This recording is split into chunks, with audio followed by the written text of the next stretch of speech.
शमशान साधना और काली पूजा क्या होता है ये सब, और काले जादू से कोई कनेक्शन है? जो अघोर है ना, अघोर का सीधा मतलब है कि शमशान। क्रियाएं क्या है और सबसे खतरनाक क्रिया कौन सी है? जो सबसे खतरनाक क्रिया होता है, किसी को मारना भी नहीं और उसको आप जिंदा भी नहीं रखना चाहते। लोग जो हैं वो जो चिता की राख होती है अगर छोड़ो तो वो असर करता है। वो ऐसे शमशान से आपको उठा के दे देता है, वो कभी भी घर में लेके नहीं जाना चाहिए। उसको लेके जाने के मतलब है अपनी घर की बर्बादी।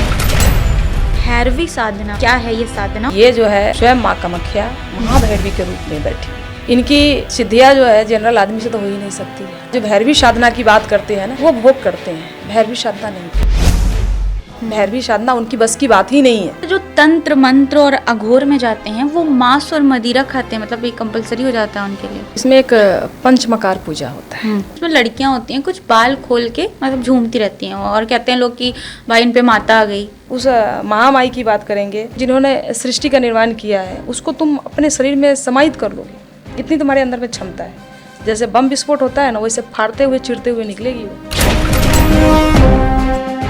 काला जादू की शुरुआत कब से हुई? सबसे पहले किसने काला जादू किया? जादू तोड़ना की बात करती है तो वहाँ पर माँ कामाख्या काम स्वरूपनी माँ कामेश्वरी योनि मुद्रा में जो बैठी हुई है, वो वहाँ से हमारी सारी चीजें चलती है। यदि इसकी रचयिता कहेंगे, इसकी जड़ कहेंगे, तो वो हमारे महादेव है, शिव है। अब मैं की बात करते हो तो वहाँ भी काली जादू के भरपूर मात्रा में प्रयोग किया जाता है। मैंने ये भी सुना है कि लोगों को भेड़ बकरी तक बना दिया जाता है, ये सब आज भी होता है? जिस स्थान की आप चर्चा कर रही हैं, उस स्थान में योनि साधना के लेकर ज्यादातर फेमस है।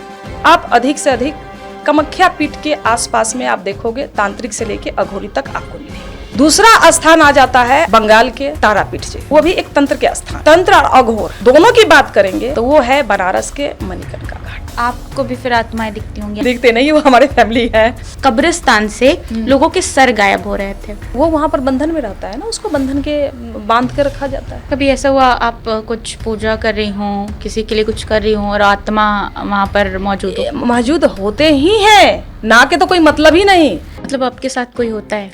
हर वक्त हमारे साथ होता है, अभी भी है?